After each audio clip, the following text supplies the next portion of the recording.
Hello and welcome to Tech Best. We have a new phone to check out today. This is the Elephone S7, which looks a lot like a Galaxy S7, but this costs a lot less while still offering a dual curved edge display, some decent specs and a really stunning design. The reflective back is especially eye-catching. It comes in two sizes, 5.2 and 5.5 inches, and there are a few different configurations and colors to choose from. Now pricing ranges from about $150 up to about $250 depending on which one you choose.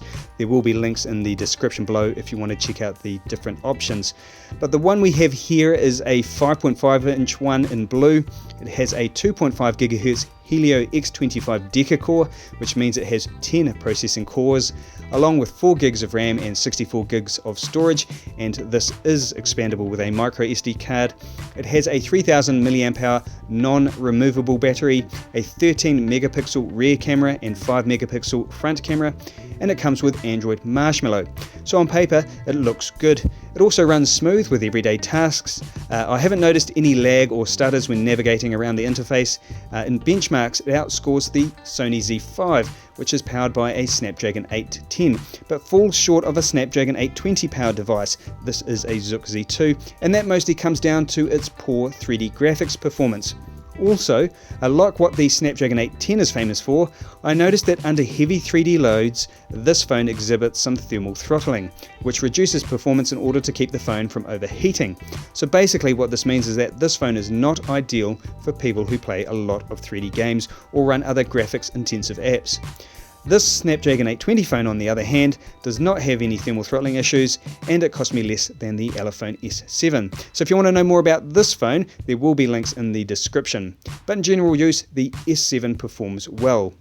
A quick look around the phone, we have micro USB on the bottom, a pretty average sounding speaker on the right, the microphone is under here, and this is the SIM tray, which can hold either 2 nano SIMs or 1 nano SIM and a micro SD card.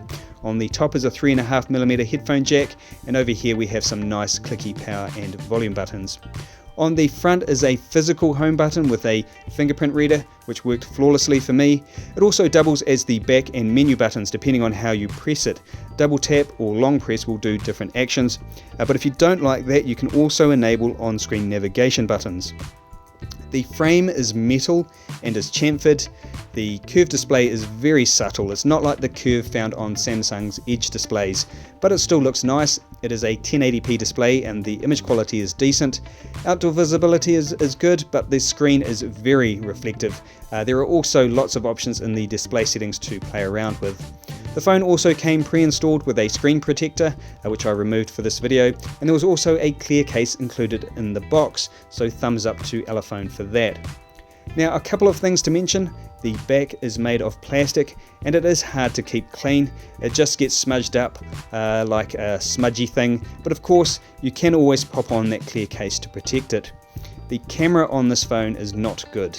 In good light it can take a decent image, but because the shutter speed is so slow, you often end up with blurred shots and you can forget about trying to take photos in low light.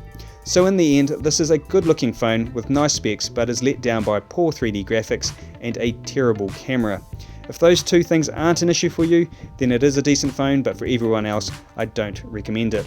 That's the end of the video. So what do you guys think of this phone? Let me know in the comments below, and don't forget to subscribe for more Tech Best Tech videos.